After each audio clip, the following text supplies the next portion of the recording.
Bienvenidos a El Baúl de la Historia. Hoy hablaremos de la Banda Oriental. Banda Oriental, 28 de febrero de 1811. A casi un año de la sublevación contra España en Buenos Aires, los vientos independentistas habían cruzado ya el Río de la Plata. Fue entonces que los orientales Pedro José Viera, Venancio Benavides, Ramón Fernández y otros habitantes rurales a orillas del arroyo Ascencio convocaron a las poblaciones de Mercedes y Santo Domingo de Soriano a levantarse contra las autoridades realistas de Montevideo y sumarse a la Revolución de Mayo.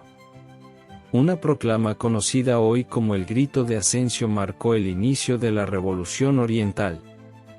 Después de inicialmente servir al virreinato en la lucha armada contra la misma Revolución de Mayo, el 15 de febrero de 1811, el militar rioplatense José Gervasio Artigas desertó del cuerpo de Blandengues en Colonia del Sacramento y se trasladó a Buenos Aires para ofrecer sus servicios militares al propio gobierno revolucionario, el cual le dio el grado de teniente coronel y le encomendó iniciar el levantamiento de la Banda Oriental contra el poder español.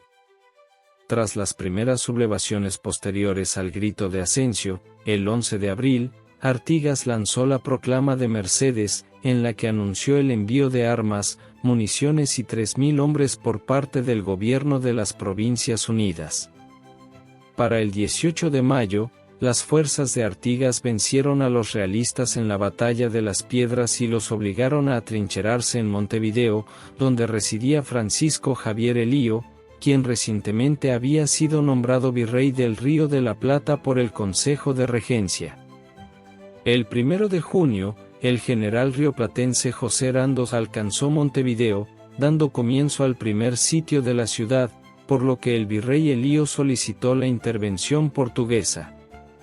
Al estallar en Buenos Aires la Revolución de Mayo de 1810 y la posterior lucha contra los realistas de Montevideo, la tradicional política portuguesa de intervención en el Río de la Plata conoció un nuevo impulso ante la crisis local y el vacío dejado por la invasión napoleónica de España.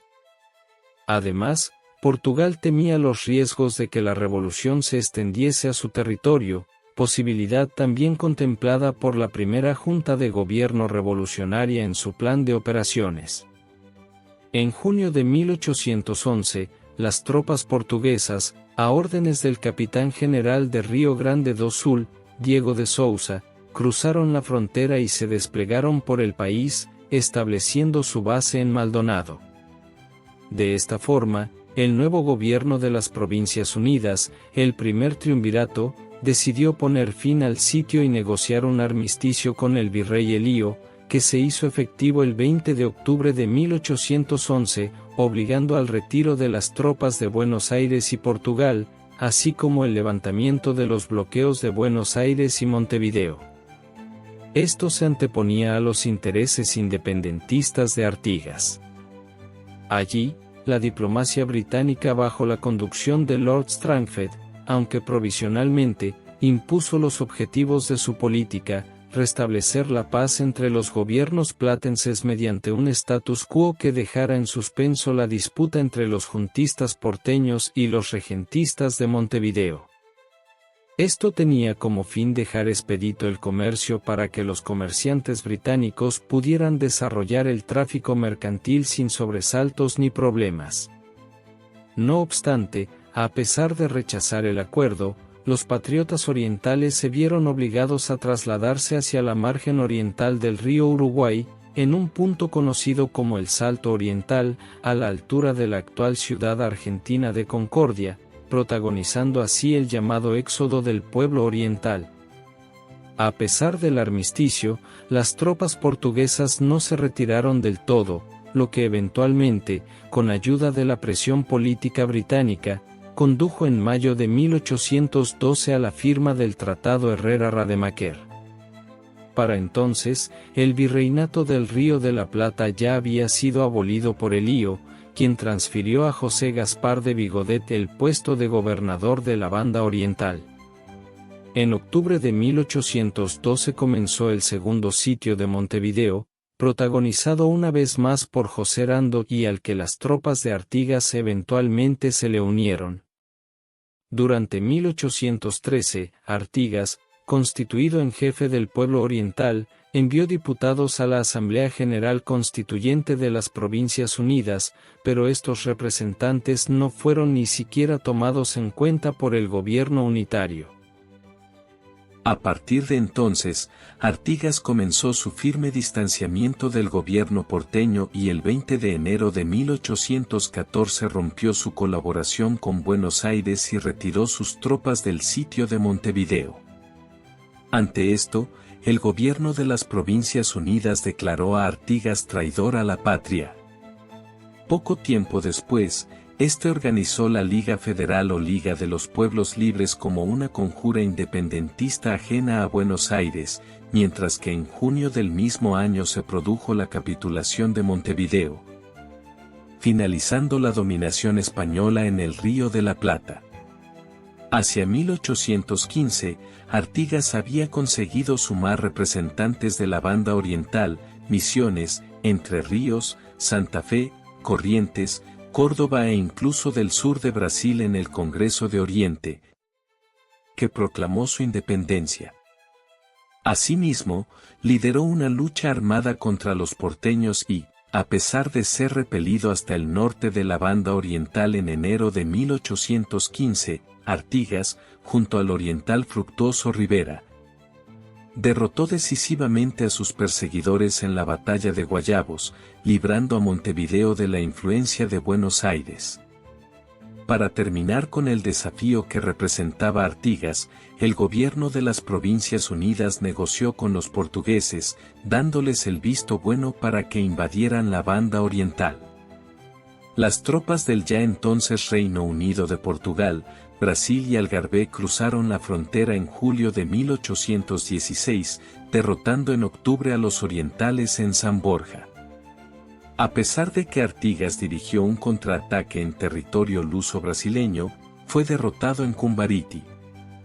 Las tropas invasoras continuaron su implacable avance durante el resto del otoño y en enero de 1817, al mando del general Carlos Federico Lecor, después de derrotar al oriental Andrés Latorre en el Catalán, ocuparon Montevideo, fundando la provincia cisplatina y comenzando así la dominación luso-brasileña de la Banda Oriental. Sin embargo, durante el resto del año, la resistencia de Artigas se mantuvo en el centro y norte del territorio.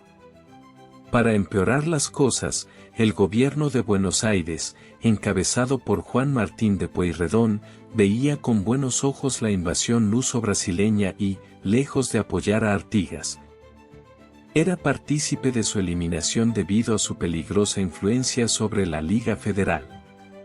En marzo de 1818, las tropas de la provincia de Misiones, aliadas de Artigas, sufrieron un revés más contra los invasores en San Carlos. Y aunque en el verano del mismo año los artiguistas recuperaron terreno en Queguay Chico, la resistencia oriental continuó en decadencia durante 1819.